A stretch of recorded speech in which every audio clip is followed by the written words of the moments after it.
Client waffe ono ali bweru wa ggwanga. Story ye eri nti yali aweddemu amaanyi. Kyovula ennyumba eno ogiraba nti ekoze eki eruddewoko. Wabula nti yali aweddemu amaanyi ng'abantu bamubba nnyo. Ono asikeno bamufuula ddiiru. Bano abazimba. Ba engineers mayiki bamufuula ddiiru. Naye bagamba engineers azimbamu eyi azijjamu. Olw'okubatoliiwo. So kwakati kwe contactinga ALhira ne tukola ki ne tukwatagana naye. So kakati tutandise na biodigester naye ndowooza era in fact same site eno yennyini tujja bayita ng'ate tugenze ku kirala oba plaster kuba ojjayo ennyumba egenda ku plaster. Yes, nga olabye era ewamu si wagale wala tugalawo era ffe ababikwasaganya. So kakati tujja ndowooza era bayita nga tuli ku plaster level tukole ki era mututambuleko. So client ono olw'okubeera nti yali disappointed n'abantu abalala abaali bamukolera emirimu, ennyumba yakwe kusala waagikole ki agifiise. Nze n'eddoboozi lyange eri nti gwali eyo ng'ennyumba yeera olinga omukyalo ono waggwamu amaanyi ate oggwamu maanyi. Kolagana naffe tujja kukola ki tujja kukolera. Ng'era ono yali aweddemu amaanyi bwe kwatagana naffe kwe kuddamu omulimu gwe guno eno. Kuba muntu oluusi abeera ne ssente ze naye nga mutuufu tamanyi gwaziwa. Ab'enganda bayaaye, abakozi bano randomly babayaaye. So kisse ekifaananyi kyaffe ng'abakozi ba business eno naye nga si buli omu bumuki muyaaye yesebo. Omulungi atulaba tukomyewo ku site nga mugiraba ku mulundi guno ngera tutambula n'ALhira Construction Company Limited. Mu mbeera gye tugiramu tuba tusaako kaabuyonjo oba septic tanker oba biodigester ng'enjogera weeri ku mulembe guno. Kaabuyonjo etanuunibwamu kaabuyonjo empangaazi tewuunya egenda mu kifo kifunda ne bagitadde wennyini osigaye osobola okukolerawo emirimu emirala mingi. Engeri gye ndina omukugu okuva mu ALhira Construction ngenda mukkiriza bire nga atayongera otulambulira ensonga nga bwe zitambula ku biodigester mu mbeera y'emu tuyiseemukko ne ku mulimu ogugenda mu maaso okubeera nga gukolebwa essaawa eno. Nsanyusa okukulaba omukugu. Kale nange nsanyusa okubeerako Cavuton. Nga bulijjo yenze Nsuuga Mustafa nkola ne ALhira Holdings Uganda Limited. Tusangibwa Kamoocha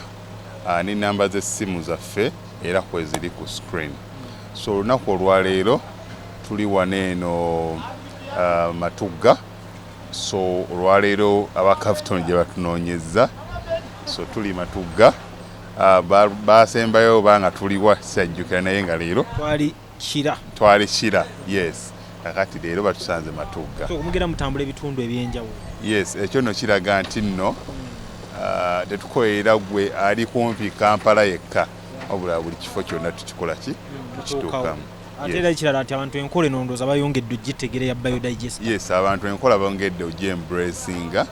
kubanga bw'otebeeza kati nga olaba obunene bw'ennyumba eno gye tuliko olwaleero osobola omuli yandigambye ye lwaki omuntu bw'ati akozesa biodigester. Naye ogenda olaba lwaki bagikozesa lwa nsonga kikola. Yes, so mikwano gyange baganda bange okwetolola ensi yonna luli twabalaga kalina ennenenzibwa apartments ezaali ekira nga bateekako enkola ya biodigester. Ku mulundi guno maka malungi mu setup nga woogalaba lwakuba nti tegannaggwa naye oli yasazeewo biodigester esooke n'ennyumba okuggwa. Ate ekitu drivingira ddala ku nsonga eri gye twali twogerako nti nno ku stage yonna ey'ennyumba gwosobola okukola n'ogamba nti kakati nze biosystem oba sewage system yange eya biodigester nze ekyo kankikole ekyo kikole ki kiggwe. Ku stage yonna ey'ennyumba kati ono oluusi aserese n'osereka naye ate waliwo be tubeerako nga tannaba nasereka nnyumba nga tennatuuka na ku level ey'ono gy'aliko n'ateekawo. So ono tannakuba na plaster ennyumba twakagalako bitundutundu naye ate ogenda olaba akoze eki agitaddewo. So ku stage yonna ey'ennyumba omuntu asobola okukola ki okuteekayo biosystem yo gwe n'ebeerayo n'osirika. So twogere ku sayizi y'ebinnya ebisimiddwa ku mulundi guno. Manyi sayizi kikulu nnyo ku kalina kyakyukamu ekimu kyali kiwanvu nnyo ekirala nga kiri awo kisaamusaamu. Leero ndaba byonna byenkana ebibiri. Yes. Ate nga waliyo ne gye twaliko ne tutabyawula tanka n'egenda wamu n'amayinja. Okay, nga tuze tusomesa mu biodigester system eno nti no zirimu sizes ez'enjawulo. kakati eno nyumba ya maka naye tutaddewo size y'abantu 10 kyobola n'ebinnya byawukana nti ekyo eno ebinnya size bweti tugisimye nti y'abantu 10 lwaki tutaddewo y'abantu 10 lwa nsonga nti omukyalo ono azimbye amaka ge well n'ate mu future eyeeyo asuubira okwongera singa owagundi atulaga side eri ewali space tugenda kwongerawo ennyumba ez'abapangisa so ebeere nga system eno eyaccommodatinga ennyumba eno ennene n'abapangisa so byonna byonna bwe tuba nga tuze ku site yo kiba kirungi n'obitugamba nti wano nsuubira okwongerawo oba mmaze okuzimba oba ki ne tubeera nga byonna byonna tubikola ki tubibalirira namba y'abantu 10 wentunulya amaka size gye genkana kitegeeza gagenda kukuŋŋaanya abantu bangi era kyobola era bingi nnyo bye tutunuulira ne tudetermininga wa ew'okuteeka system size ki kati woolaba tugitadde eno lwa nsonga nti ennyumba zijja beera eri ez'abapangisa so bijja kukulukuta nga bijja ate nga neeno ennyumba still eri okwo kwennyininyini so kiba kirungi omuntu tuba tuzze ku site yo otunnyonnyole future plans zo eza poloti yo oba omaze ozimba it is okay naye nga kiba kirungi n'otunnyonnyola in details tubeera nga tubimanyi so opozi wano we mutadde tanka akyasuubira okukozesaawo kyonna kyayagala esebo kakati wano eno era kuba twakyankananyiza ebintu byatukkiriza naye wabaddewo ebijanjaalo so kakati we tuba nga tumaliriza buli kimu kiwedde omuntu ono ajja kuzaawo ebijanjaalo bye abirimirewo nga wekyabadde sebo nja kusaba ompe ku kifaananyi kya kaabuyonjo enkadde wano tusanze already waliwo ne kaabuyonjo enkadde kitegeeza abantu ekintu kino bakikyusirizza ddala bakitegedde so kunnyonnyole ku kaabuyonjo eri neeno gye tuleese enjawulo gy'agenda okufuna kakati eyo bagiyita pit latrine gye tulabyawo ate kati zino tuziyita septic system however eno tugiyita biodigester naye nga tukimala biodigester septic system yes eriyo enkola yaffe eya bulijjo eya toyi ezaffe ez'ekinnya eno nti toyi ziri mu nju ejja kuflashinga ebintu byonna bijja mu system muneeno ate bamale babifuula amazzi gagende mu mayinja ate still omuntu ono nga petlatuni eriwe tugirabya asobola ogamba njikooye naye mugigatte kuki ku biodigester nakyo kisoboka eri pit ne tugikonvatinga nesobola okubeera nga nayo egatta kuki kuno ku biodigester byonna bisoboka sebo so mu mbeera y'emu tuzze luli twali ku kalina nga ziraga nti akasente weekali ennyumba eno wogitunadde terinaggwera eraga nti akasente weekali eriyo yenna ali mugiteekateeka abaavu abaffe bamufuna mpola ffe tulina amaka gaffe makkakkamu emizigo gyange mikkakkamu gumu 2 3 4 5 mwatuta mu nkola eno ate tetwabata muganda wange kubanga bw'otunuulira ennyumba eno eyinza oba tezimbiddwa wiiki ewedde oba mwezi guwedde oba kagube mwaka guwedde ennyumba eno eruddewo kitegeeza nennyini waayo si mufunyi nnyo ogamba nti sente ziyiika sente za kukwata mpola mpola leero tuyinza oba maybe mutusanze mukisa mubi oba mulungi ku nnyumba size weight naye ate waliwo tutabeera mu kamera naye nga tukola ennyumba ate ntonotono esinga kweno so kitegeeza nti ffe tuli open kwoyo yenna ku nnyumba size ki gy'oyina kagibe muzigo gumu 2 size room emu buli omu tumukolera tetuliiko bagagga tetuliiko ki bafuna mpola teri baavu naye bafuna mpola bamufuna mpola yes sir fenna tusobola okukozesa enkola eno omuding okola kyekyo okola ki naye sala size eyemala madi salirako omuding sala futi emu n'ekitundu so mbeera ya site tuli mu kukola biodigester wano mu maka amalungi agali ku plani ennungi ndowooza ekintu ekiteeketeeka obulungi era kibitambula n'omutindo oba n'omulembe oguliko so enkola ya biodigester egenda mu maaso okulaba nga tubagirayo ekifaananyi omuntu atunulira ebinnya bino alabira ddala nga bitono okusinziira ku septic tank ze baatusimiranga kubanga ng'obigasse 2 tojjamu na septic tank enkadde ate nga waalingayo n'okola ne shock pit afunirewo assurance nti eno kabuyonjo tejja kujjula ku butono bweriko ate nga ya capacity y'abantu bangi. Okay, mu mbeera zaffe ez'okukola emirimu bantu bangi nnyo bakola ekintu naye nga tagabawo assurance ekiyita garanti. Ffe mu mbeera yaffe eya bulijjo oluusi tuyinza oba tetukyogedde nnyo na muntu waba nga takitubuuzizza naye mu mbeera yaffe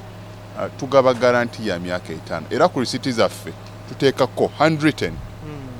ng'era kiri signed nti nno garanti myaka 5. So kitegeeza test of time omuntu oba omaze ogikola ki okitegeera nti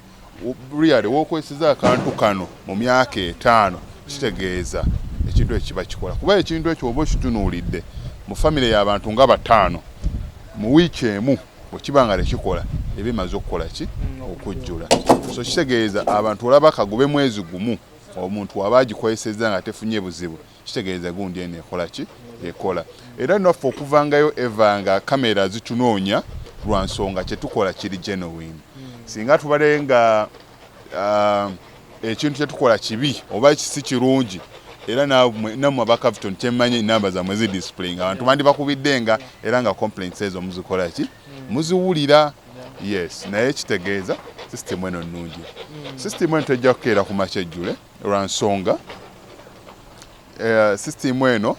oba kale tank eyo mejale nti nno tugitreatinga tulina enzymes zaffe tubuyita buwukaffe mu lulimi olwaffe olunnansi naye nga zibeera enzymes ezo ze zirya obukyafu obwo omuntu wabeera nga omuntu oluflashinga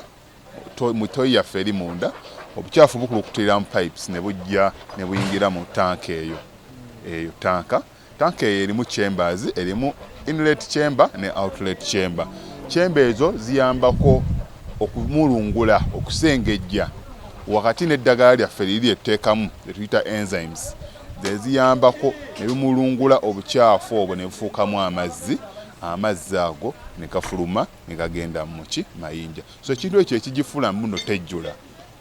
Abantu bangi nnyo batubuuza bane akantu ako tekajjule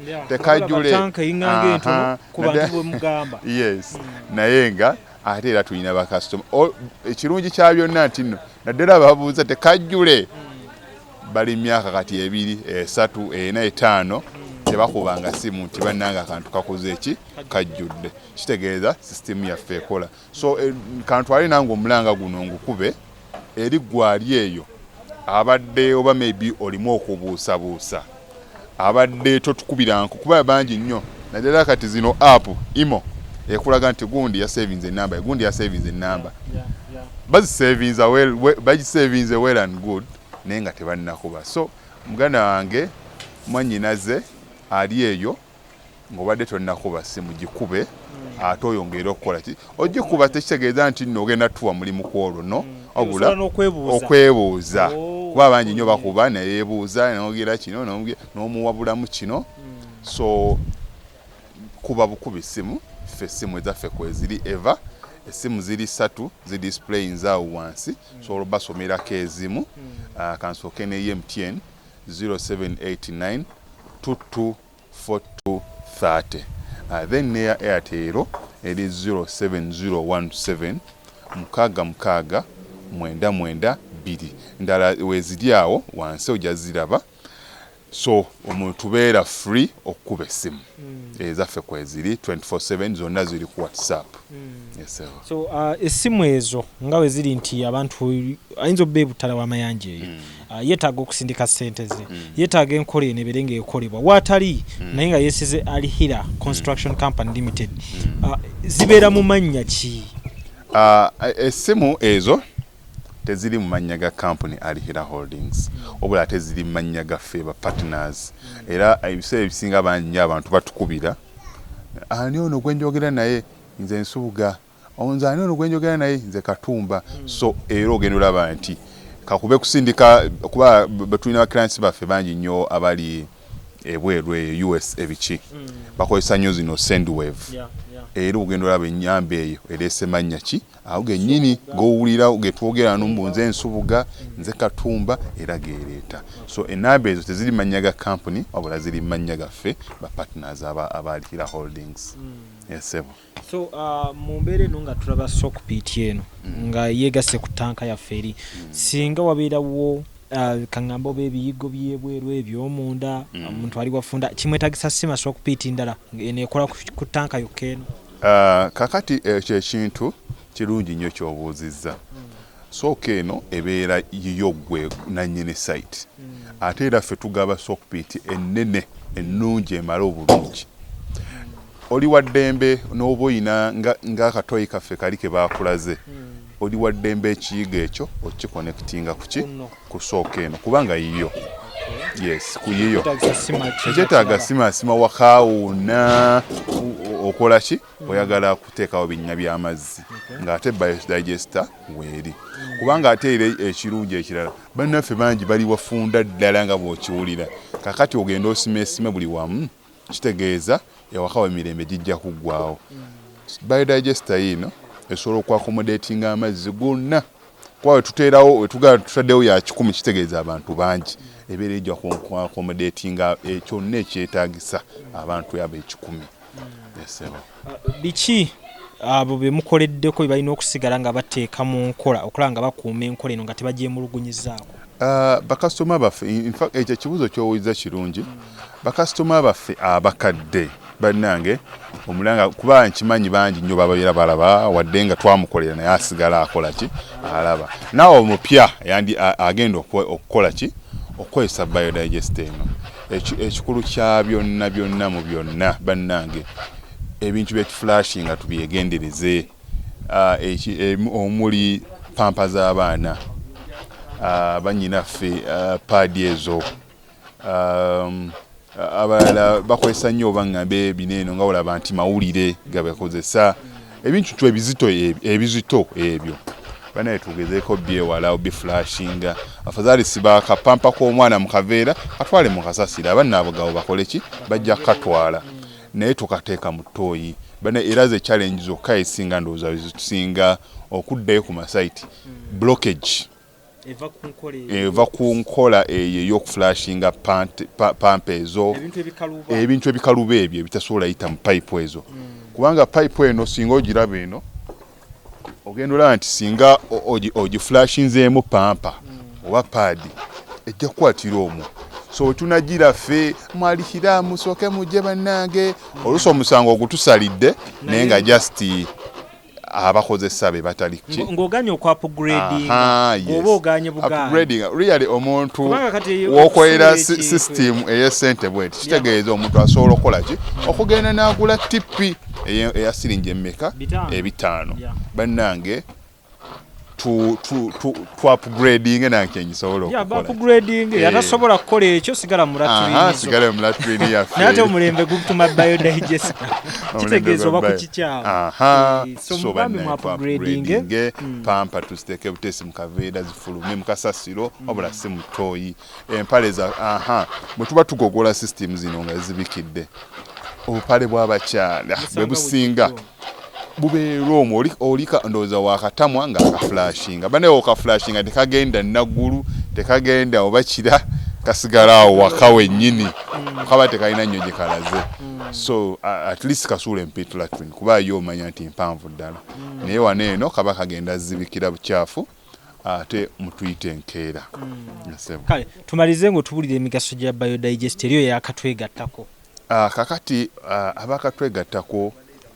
oba Capital Music wakagyegattako oba obaddeko nga weetaaga okunnyonnyolwa okuddamu okunnyonnyolwa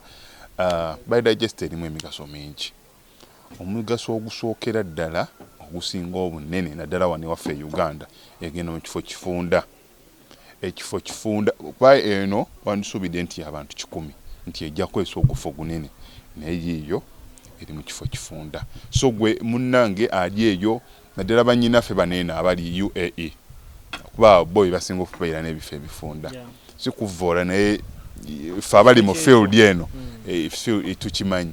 so abo totya okozesa n'ogaa kansime toyi zaffe zino ez'ekinnya no abapangisa bo oluusi ennyumba z'abapangisa zino okuziditamininga emiwendo meka z'oba okyaginga abapangisa sewage system obuyonjo ewaka so omuntu walaba toyi y'ekinnya eri si ebbeeyi emu gy'ajja okuwa nga toyi eri mu nju yes so kakati totya ogamba nti no nze ndi wafunda sijja kukola ki toyi za mu nju biodigester yiyo egenda ewantu wafunda ekyokulala omuzungu akiga cost friendly ya layisi okusinziira ku septic system yaffe eri eki enkadde eri yalinga ya bbeeyi kinnya kinene okuzimbamu amabulooka atega bbumba saminti mitayimbwa mayinja so ogenda olaba nga omuntu almost kikulidde nyumba almost kutuuka kuki ku hollow plate naye ng'ozimba just ki septic tanka ate nga kitutte ebbanga ddene omugezi omulala biodigester ntino etwala ebbanga ttono okukola ki okuggwa ekintu n'olema ate kubeera bulinaku olambula site anti bazimba septic system bulinaku weeks 2 namba olambula site ate ng'oluusi ova wala naye biodigester eno ennaku eno y'abantu 100 emaze ennaku zaffe 3 ekoze eki kwekuli okusima kuteeka ku treating mayinja buli kimu ate nga tulina challenges of course ze tufacinze nga tuteekamu naye era still egwedde munaku ki ntono omugaso ogwokubiri omugaso omulala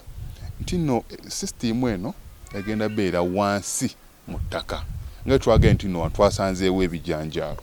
omukyalo ono agenda kuzaawo ki ebijanjaalo bye nti no ekifo kyo osigala okikozesa mu bumpimpi katonda twatadde mu nnimiro ye naye omulala ajja beera nga ali miryango nga yandyetaaze oteekawo pavers ze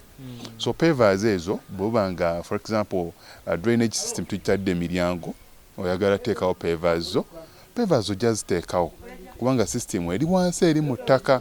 oluusi oyagala teekawo muddo gwo paspalamu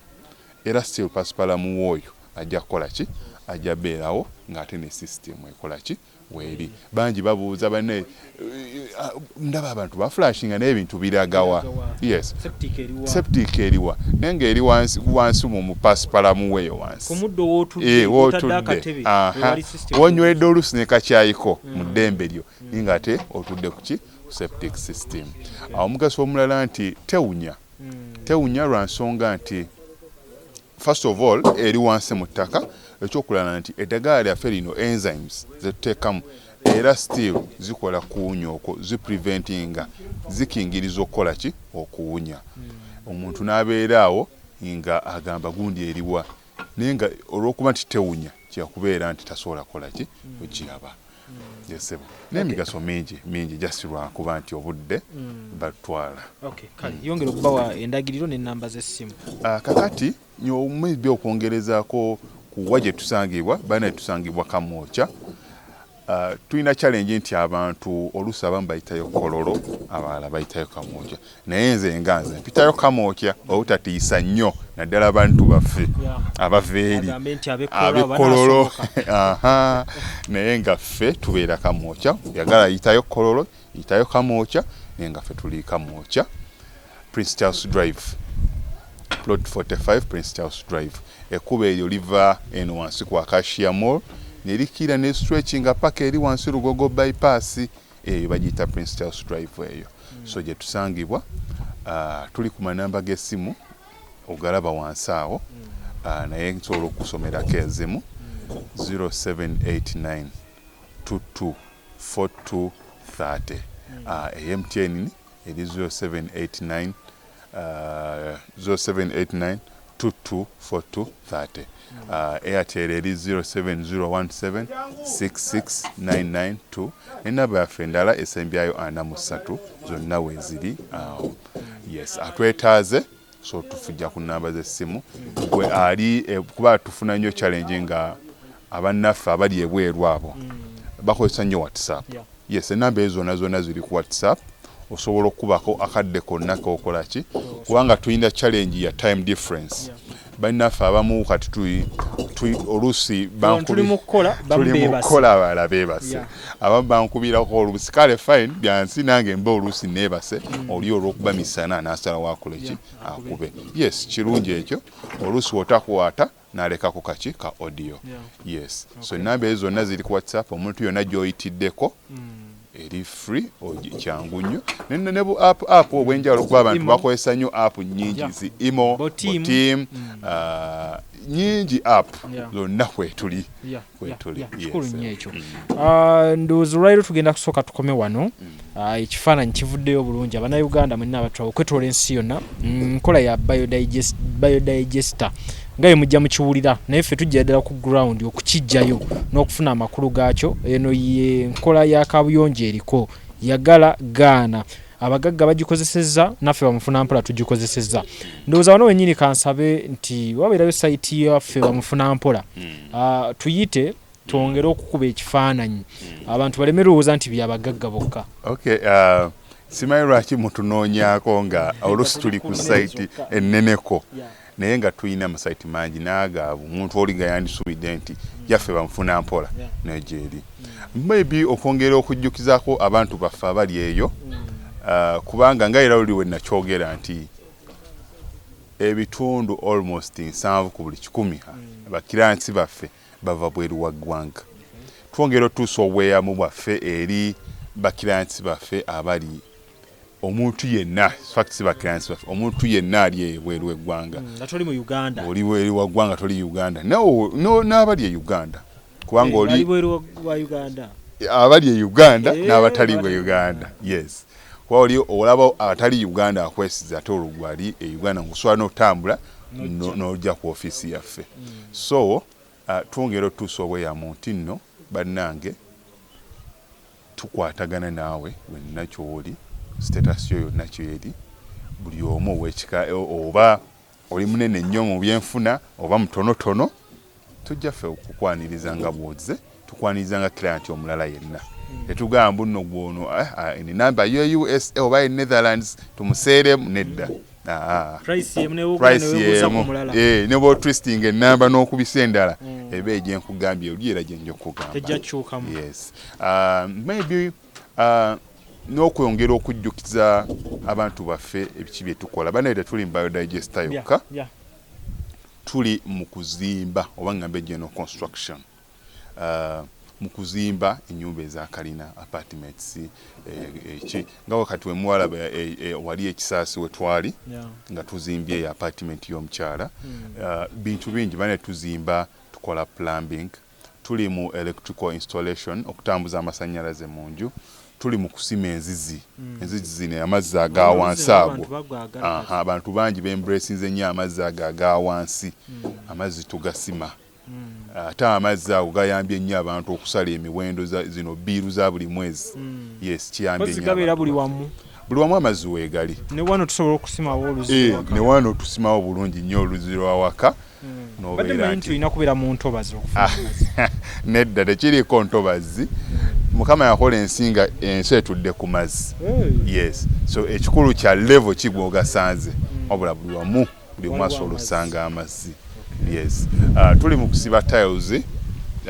lumu tujja bakyazaako nga tuli mu kuzimba nga si bya biodigester naye nga tuli mu kuzimba nabo abantu mwongera obbalaga ekifaananyi ekyo nti nno tuli mu buli kimu so mwebale nnyo aba Cavuton